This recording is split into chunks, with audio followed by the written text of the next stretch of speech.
दोस्तों, स्वागत करते हैं अपने चैनल में जहां हम लोग एक नई सीरीज लेकर के आए हैं। करेंट अफेयर्स के हर महीने का ये नवंबर महीने का करेंट अफेयर होगा, जिसमें संपूर्ण उत्तर प्रदेश करेंट अफेयर, राष्ट्रीय अंतर्राष्ट्रीय जो भी व्यक्ति जो चर्चा में रहे, वो स्थान जो चर्चा में रहा, और उन सारे टॉपिकों पे हम लोग डिस्कस करेंगे जो हमारे आने वाले एग्ज़ाम के लिए अत्यंत महत्वपूर्ण हैं। तो सबसे पहले हम उत्तर प्रदेश करंट अफेयर्स के बारे में चर्चा करते हैं। उत्तर प्रदेश के करंट अफेयर्स जो नवंबर माह में जितने भी महत्वपूर्ण निर्णय लिए गए, उन सारे निर्णयों के ऊपर चर्चा करेंगे, उन बिंदुओं पर चर्चा करेंगे जो आने वाले एग्ज़ाम के लिए महत्वपूर्ण है। सबसे पहले उत्तर प्रदेश कैबिनेट ने दी वक्फ नियमावली 2024 को मंजूरी। उत्तर प्रदेश वक्फ नियमावली 2024 के अनुसार फसली वर्ष 1359 तक राजस्व रिकॉर्ड में दर्ज संपत्तियों पर ही वक्फ का दावा मान्य होगा। ठीक है, ये जो फसली वर्ष दिया है 1359, ये 1952 तक ही राजस्व रिकॉर्ड में दर्ज संपत्तियों पर ही वक्फ का दावा मान्य होगा। इसके बाद की संपत्तियों के संबंध में सरकार निर्णय लेगी। ठीक है, यदि कोई संपत्ति वक्फ के नाम पर दर्ज करने का दावा किया जाता है तो राजस्व विभाग इस फसल में वर्ष 1359 के रिकॉर्ड से मिलान करेगा। या दस्तावेज नहीं पाए जाते हैं तो दावा मान्य नहीं होगा। वक्फ की एक सदस्य कमेटी को बदलकर 2 सदस्य किया गया है और न्यूनतम 18 वर्ष से बढ़ा करके इसे 25 वर्ष कर दिया गया है। सबसे इसमें महत्वपूर्ण यह है कि वक्फ बोर्ड की जो कमेटी है, वक्फ बोर्ड की कमेटी जो पहले 1 सदस्य होती थी उससे बदल करके अब 2 सदस्य कर दिया गया है और इसकी न्यूनतम उम्र को 18 वर्ष से बढ़ा करके 25 वर्ष कर दिया गया है। ठीक है, बढ़ते हैं अपने अगले टॉपिक की तरफ। अगला टॉपिक है कि 20 नवंबर 2024 को भारत में उत्तर प्रदेश के ग्रेटर नोएडा में wireless personal multimedia communication WPMC 2024 की 27वीं अंतर्राष्ट्रीय संगोष्ठी की मेजबानी की है, जिसका केंद्रीय विषय था सुरक्षित 6G AI नेक्स्ट प्रौद्योगिकी का मानवता से मिलन। ठीक है, तो अभी हाल ही में जो 20 नवंबर 2024 में नोएडा में वायरलेस पर्सनल मल्टीमीडिया कम्युनिकेशन की 27वीं अंतर्राष्ट्रीय संगोष्ठी हुई है, जिसका विषय है सुरक्षित 6G AI नेक्स्ट प्रौद्योगिकी मानवता से मिलन। पढ़ते हैं आगे की तरफ। 18 नवंबर 2024 को उत्तर प्रदेश सरकार की घोषणा के अनुसार उत्तर प्रदेश में प्रधानमंत्री सम्मान निधि योजना के तहत एक नई पहल शुरू की गई है, जिसमें स्ट्रीट वेंडर्स को ब्रांड एम्बेसडर के रूप में नियुक्त किया जाएगा। यह पहल स्वनिधि भी स्वाभिमान भी पखवाड़े के दौरान लागू की जा रही है। यह कब से कब तक चलेगा? तो यह 18 नवंबर से 2 दिसंबर तक चलेगा। ठीक है, प्रधानमंत्री स्ट्रीट वेंडर्स आत्मनिर्भर निधि योजना का उद्देश्य शहरी स्ट्रीट वेंडर्स को आर्थिक सहायता प्रदान करना है। इस योजना की शुरुआत 1 जून 2020 को की गई थी। ये बहुत ही महत्वपूर्ण है कि स्ट्रीट वेंडर्स की जो आर्थिक सहायता के लिए स्टार्ट किया गया है, यह कब योजना आई थी? तो 1 जून 2020 को आई थी। और इसका मुख्य लक्ष्य छोटे व्यापारियों एवं रेहड़ी पटरी वालों के कार्यशील पूंजी उपलब्ध कराना है, ताकि वह अपने व्यवसाय को फिर से शुरू कर सके। इस योजना के तहत स्ट्रीट वेंडर्स के पहले चरण में 10,000 का ऋण दिया जाता है। ठीक है, पहले चरण में कितना ऋण दिया जाएगा? 10,000 का ऋण दिया जाएगा। इसके बाद यदि समय पर भुगतान करता है तो उसे 20,000 और फिर 50,000 तक ऋण मिल सकता है। इस योजना का लाभ स्ट्रीट वेंडर्स को मिलता है जो ठेला लगाकर या रेहड़ी लगाकर सामान बेचते हैं, जैसे फल, सब्जियां, भोजन आदि। आगे बढ़ते हैं। 15 नवंबर 2024 को उत्तर प्रदेश के मुख्यमंत्री ने, ये 15 नवंबर 2024 को उत्तर प्रदेश के मुख्यमंत्री आदित्य योगीनाथ जी द्वारा भगवान बिरसा मुंडा की 150वीं जयंती के अवसर पर लखनऊ के गोमती नगर स्थित संगीत नाटक अकादमी में आयोजित अंतर्राष्ट्रीय जनजाति भागीदारी उत्सव का शुभारंभ किया गया है। पहली बार इसे वर्ष 2021 में मनाया जाने वाला यह दिवस भारत की स्वतंत्रता के 75 वर्ष पूर्ण होने के उपलक्ष्य में मनाया जाने वाला आज़ादी का अमृत महोत्सव के हिस्से के रूप में आदिवासी स्वतंत्रता सेनानियों के बलिदान को मान्यता देने के लिए स्थापित किया गया था। इस भव्य महोत्सव में भारत के 22 राज्यों के अलावा वियतनाम 22 राज्य, इस महोत्सव में कितने राज्य शामिल थे? तो 22 राज्य के अलावा वियतनाम और स्लोवाकिया से भी जनजातीय कलाकारों ने भाग लिया।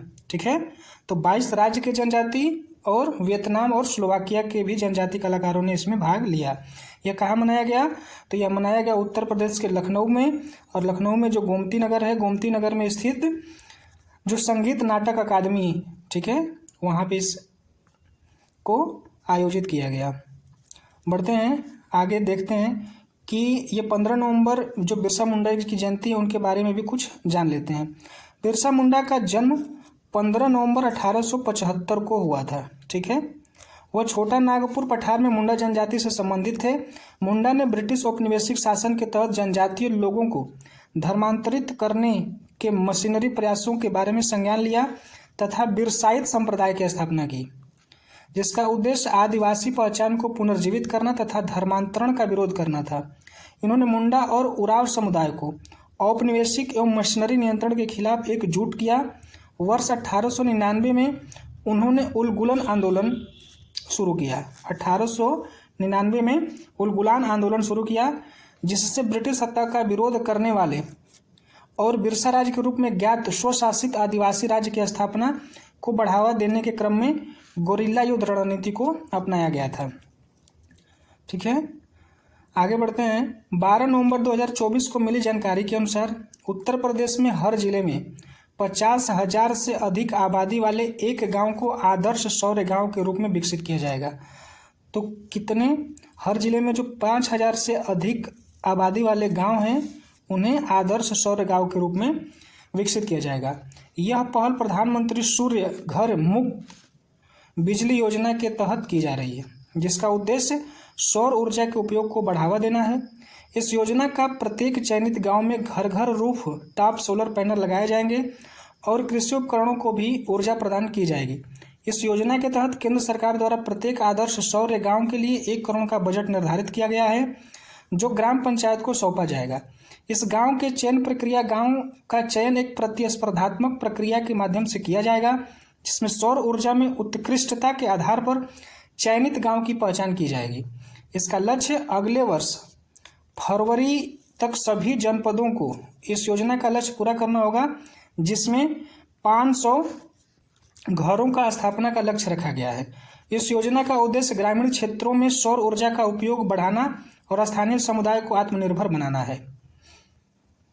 प्रधानमंत्री सूर्य घर मुफ्त बिजली योजना यह पर्याप्त वित्तीय सब्सिडी प्रदान करके और इंस्टॉलेशन में सुविधा सुनिश्चित करके सोलर और रूफ टॉप सिस्टम को अपनाने का बढ़ावा देने के लिए केंद्रीय योजना है।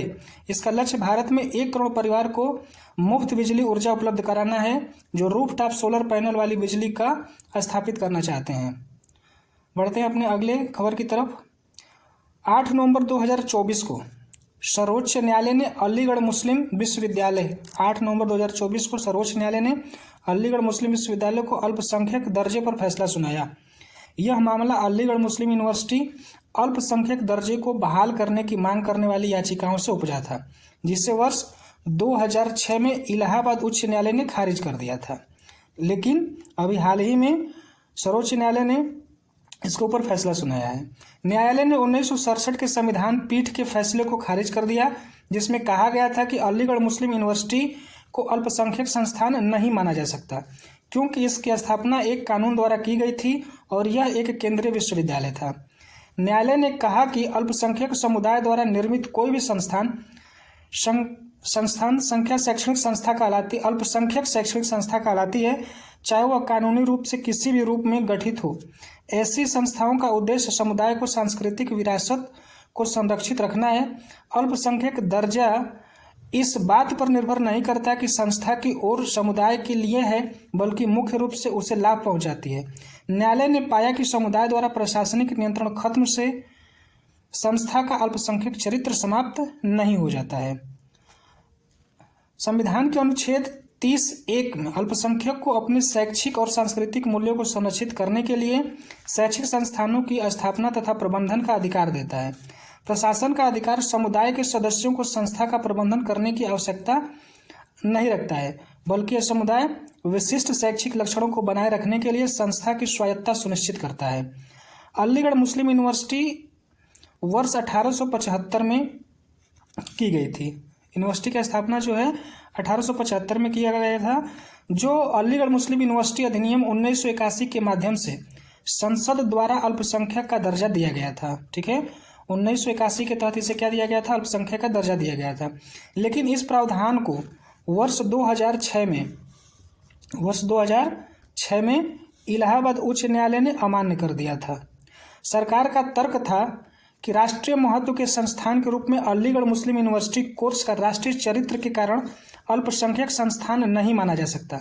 सरकार ने यह भी तर्क दिया कि अलीगढ़ मुस्लिम यूनिवर्सिटी किसी विशेष धर्म में समुदाय तक सीमित नहीं है। ठीक है, बढ़ते हैं अपने अगले प्रश्न की तरफ, अगले टॉपिक की तरफ, जो है 6 नवंबर 2024 को मिली जानकारी के अनुसार केंद्र सरकार की एक देश एक पहचान पत्र की अवधारणा के तहत अब एक प्रदेश एक आरआरबी की योजना लागू किया गया है। इसके तहत उत्तर प्रदेश में बैंक ऑफ बड़ौदा द्वारा प्रायोजित Baroda UP bank, bank of India द्वारा प्रायोजित आर्यावर्त बैंक और पंजाब नेशनल बैंक द्वारा प्रायोजित प्रथमा यूपी ग्रामीण बैंक का विलय होगा। इस विलय के बाद उत्तर प्रदेश में सबसे अधिक, ठीक है, उत्तर प्रदेश में सबसे अधिक ग्रामीण बैंक की शाखाएं होंगी, जिसका नाम उत्तर प्रदेश राज्य ग्रामीण बैंक होगा। उत्तर प्रदेश राज्य ग्रामीण बैंक होगा और इसकी रूपरेखा तैयार करने के लिए केंद्र सरकार ने कार्यवाही शुरू कर दी है।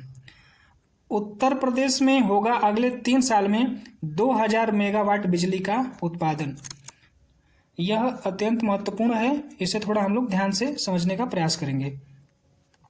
3 नवंबर 2024 को उत्तर प्रदेश सरकार की घोषणा के अनुसार राज्य सरकार ने सौर ऊर्जा और बायो एनर्जी पर विशेष ध्यान केंद्रित करते हुए महत्वाकांक्षी लक्ष्य निर्धारित किए हैं। इन प्रयासों का मुख्य उद्देश्य केवल राज्य में बिजली की मांग को पूरा करना है, बल्कि राज्य को $1 ट्रिलियन की अर्थव्यवस्था बनाने के लिए अस्थायी आधार पर भी तैयार करना है। इसके अतिरिक्त अगले 2.5 से 3 वर्ष में 25 लाख घरों को सौर ऊर्जा से जोड़ने का संकल्प लिया गया है। इसी क्रम में पीएम कुसुम योजना के तहत वर्ष 2027 तक 2000 मेगावाट सौर ऊर्जा उत्पादन का लक्ष्य निर्धारित किया गया है। ठीक है, 2027 तक कितना? 2000 मेगावाट सौर ऊर्जा उत्पादन करने का लक्ष्य रखा गया है, जिसमें किसानों को अपने बंजर भूमि पर सोलर पैनल लगवाने के अवसर मिलेंगे और उसके साथ ही अतिरिक्त आय का स्रोत भी प्राप्त कर सकेंगे। 4800 मेगावाट के सोलर पार्क का निर्माण प्रदेश सरकार द्वारा यूटिलिटी स्केल और परियोजनाओं को बढ़ावा देने के लिए कई बड़े प्रोजेक्ट पर कार्य किया जा रहा है। इनमें 4800 मेगावाट क्षमता के सोलर पार्कों का भी निर्माण शामिल है। इसके अतिरिक्त प्रदेश में 7 जलाशय फ्लोटिंग सोलर प्रोजेक्ट स्थापना करने का भी योजना भी है। इस national thermal power corporation NTPC, Tehri hydro development corporation THDC और सतलुज जल विद्युत निगम एसजेवीएन के सहयोग से लागू किया जाएगा। राज्य सरकार का लक्ष्य वर्ष 2027 तक प्रदेश की सौर ऊर्जा उत्पादन क्षमता को 14,000 मेगावाट तक पहुंचाना है। ठीक है, 2027 तक कितना पहुंचाना है? 14,000 मेगावाट तक पहुंचाना है। उत्तर प्रदेश सरकार का उद्देश्य जैव ऊर्जा के क्षेत्र में आत्मनिर्भरता प्राप्त करना है, जिसमें अगले 2 वर्षों में बायो कंप्रेस्ड गैस बीसीजी की क्षमता को 1000 टीपीडी, बायोकोल की क्षमता को 4000 टीपीडी और बायोडीजल की क्षमता को 2000 केएलपीडी तक बढ़ाने का लक्ष्य रखा गया है। ठीक है, इसके तहत बायो कंप्रेस्ड गैस को 210 टीपी के तहत क्षमता वाले संयंत्र पहले से ही क्रियाशील हैं और कई अन्य परियोजनाएं का निर्माणाधीन है। इस पर प्रदेश में प्रदूषण में कमी आएगी और रोजगार के नए अवसर भी उत्पन्न होंगे। बढ़ते हैं अपने अगले टॉपिक की तरफ। हमारा अगला टॉपिक है मिनी नंदिनी कृषक समृद्धि योजना, जो 25 अक्टूबर 2024 को उत्तर प्रदेश सरकार ने नंदिनी कृषक समृद्धि योजना को लागू किया है, जिसका मुख्य उद्देश्य प्रदेश के पशुपालकों की स्थिति में सुधार के साथ साथ प्रतिपादन, दुग्ध उत्पादन, की औसत को बढ़ाना है। इस योजना के तहत पशुपालकों को कम से कम 10 गायों की इकाई स्थापित करनी होगी। इसके लिए उन्हें स्वदेशी गाय की नस्ल जैसे शाहीवाल, गिर और थारपारकर खरीदनी होगी, क्योंकि इन नस्लों में प्रति पशु दुग्ध उत्पादन की क्षमता सामान्य गाय की तुलना में अधिक होती है।